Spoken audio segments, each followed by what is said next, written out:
트럼프의 경고, 남북 모두 제재 대상 포함. 40대 이상 중산층, 고학력이 주도하는 태극기 집회. 나라의 TV의 방송 컨셉은 매우 명확합니다. 공중파 방송이 외면하는 문재인 좌파 정권의 치부와 우파의 목소리를 찾아 구독자님들께 전달하는 데 주력합니다. 근거 자료 하나 없이 그저 대갈팍 망상, 즉 뇌피셜로 카더라 통신처럼 운영하는 좌파 팟캐스트와 달리 항상 기사, 방송 자료를 근거로 비판 기능을 더욱 부각시키고 있습니다. 지난 2017년 1월 26일 JTBC는 뜬금없이 목욕을 하고 깔끔한 모습으로 나오면 5만 원, 유모차를 끌고 나오면 15만 원, 친박 집회 참가자 가격표라는 제목으로 마치 태극기 집회가 돈을 주고 사람들을 동원하는 것처럼 보도했습니다. 이런 일이 발생하고 나서 태극기 집회는 명예훼손으로 JTBC를 고발했지만 수사는 흐지부지 제대로 이루어지지 않고 있습니다. JTBC는 분명 불분명한 인물을 관계자의 증언으로 내세워 태극기 집회를 악의적으로 폄하질했습니다. 이런 일이 발생한 지 약 1년 6개월 후 조선일보는 8월 27일 태극기 집회 주최 측이 운영하는 네이버 밴드, 카카오톡 등을 이용해 태극기 집회 참가자 5,470명을 상대로 설문조사를 실시했던 내역을 공개했습니다. 40대에서 70대까지 중산층이 주도하는 태극기 집회. 이 중 한 달 한 번 이상 태극기 집회에 참가한다고 답한 3,037명을 분석했습니다. 연령별로는 60대, 70대 이상이 62.2%, 40에서 50대는 33.2%였으며 사회적 계층을 묻는 말에는 중산층이라고 답한 사람이 49.8%로 가장 많았습니다.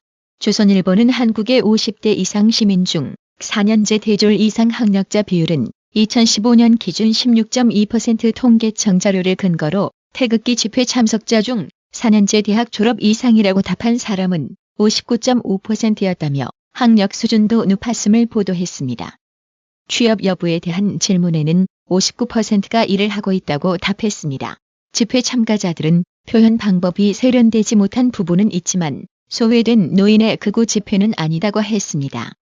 8월 15일 서울역 앞 태극기 집회에서 만난 67세 이모 씨는 매주 부산에서 집회에 나오려고 참가비를 3만 원씩 낸다며 매주 수천 명을 돈 주고 동원할 수 있으면 직접 해보라고 했습니다. 돈을 주고 태극기 집회 참석을 동원한다는 JTBC, 누가 가짜뉴스를 생산하는 것일까요? JTBC는 이 물음에 반드시 답해야만 할 겁니다. 지금은 문재인 좌파 정권의 비호를 받아 태극기 집회 모욕에 대한 처벌을 피해갈 수 있을지 몰라도 다음 정권에서 과연 그럴 수 있을지 두고 보겠습니다. 8월 28일 국가정보원은 지난해 10월 북한산 석탄 반입을 청와대 국가안보실에 보고했다고 밝혔습니다. 서훈 국정원장은 이날 국회에서 열린 정보위원회 전체 회의에 참석해 이같이 말했다고 더불어민주당 간사인 김민기 의원과 자유한국당 간사인 이은재 의원이 전했습니다. 그동안 청와대는 북괴 석탄 밀거래 문제를 알아놓고도 모른 척 기업 일탈 행위라고 주장하며 국민 기만극을 쳐벌렸던 겁니다.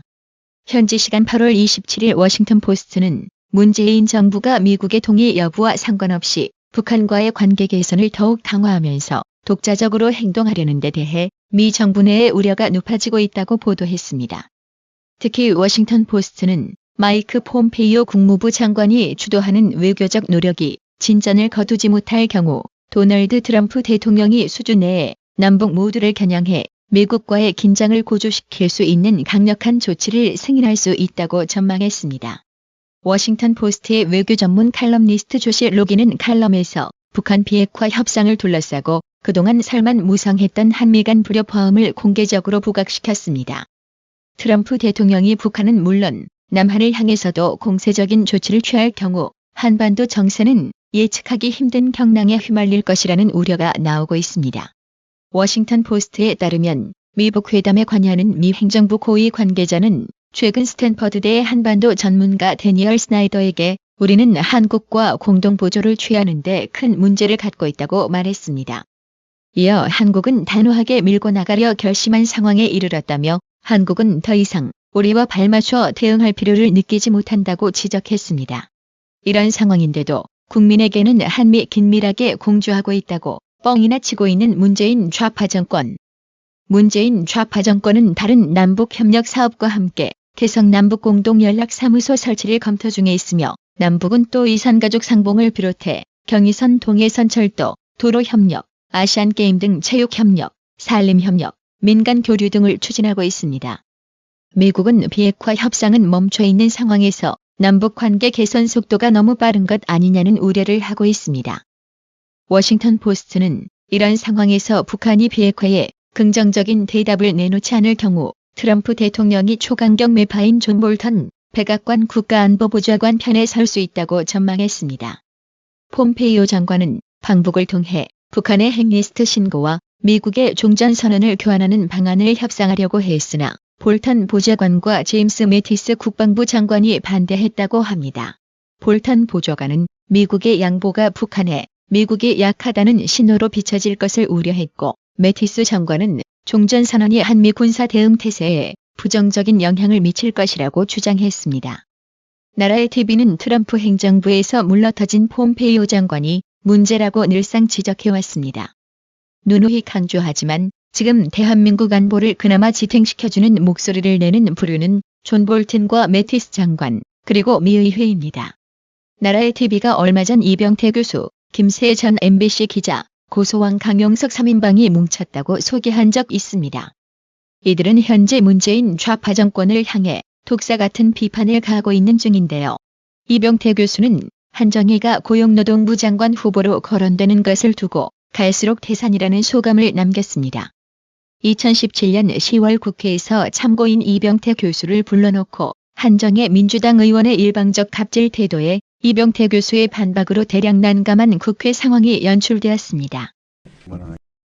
9월 20일 아주경제에 금방 나가고 계시는 이병태 참고인은 파리바게뜨 가맹점 관련해서 가셔도 됩니다. 네, 뭐 계셔도 되고 가셔도 제빵사 됩니다. 파견 용역과 관련해서 제빵사 파견 용역 업체의 사주들은 정부의 명령으로 졸지에 사업이 없어졌다. 시장 경제에서는 상상할 수 없는 포괄적 사태가 진행되고 있다. 이는 주요 사업의 국유화를 진행했던 남미식 사회주의 국가나 공산주의 국가에서 가능했던 비정상적인 사태다라는 글을 칼럼으로 썼습니다. 그런데 이분은 모르시는 게 뭐냐면 지금 현행 파견법상 제빵사는 파견이 불가하다는 그 법적 내용을 모르시고 이 발언을 한 거예요. 그러니 우리가 의원님, 네네. 의원님, 본인이 그러면 자, 본인이 아는 것만을 해야 되는 거죠. 현행법이 자, 어떻게 되어 있는지를 모르고 네. 아니죠. 현행법이 어떻게 되어 있는지 모르고 이것이 포괄적 사태다라고 얘기를 하는 것이 말이 됩니까? 의원님, 네, 네. 자, 제가 파견법을 모른다고요? 자, 아는지 자. 모르는지 어떻게 아세요? 자, 우리 자 참고인도 그야말로 모독적인 발언이세요. 예. 근데 어떻게 그 글로부터 제가 파견법을 모른다고 단정을 하세요? 아니 참고인 자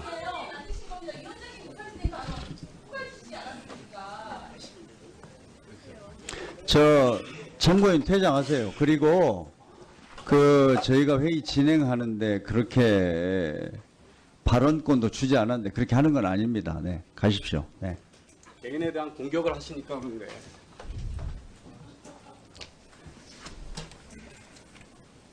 지난 8월 25일 강용석 변호사는 트럼프 대통령이 미국 참전용사의 유족들과 찍은 사진과 문재인과 여성 비서관들이 같이 찍은 사진을 비교 공개하면서 쇼를 하다 레퍼토리가 떨어지니 이제 이런 것까지 따라하냐고 청와대를 비판했습니다. 이에 청와대는 문재인과 여성 비서관들의 사진 촬영 시점 8월 22일이 백악관 8월 23일보다 앞선다며 반박했습니다.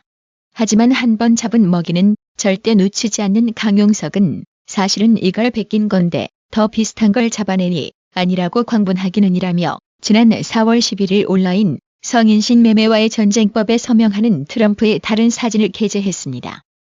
강용석 변호사가 반박용으로 공개한 사진 역시 여성들이 지켜보는 가운데 서명하는 대통령이라는 점에서 지난 8월 22일 청와대가 공개한 사진과 구도가 매우 흡사합니다.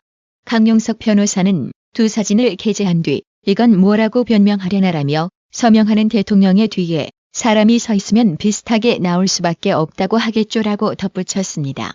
트럼프 왼쪽의 흑인 여성은 16살 된 딸이 인신매매되었다가 살해된 어머니입니다. 이번 엠브로지라는 그 어머니는 트럼프가 사인하는 내내 눈물을 감추지 못했습니다.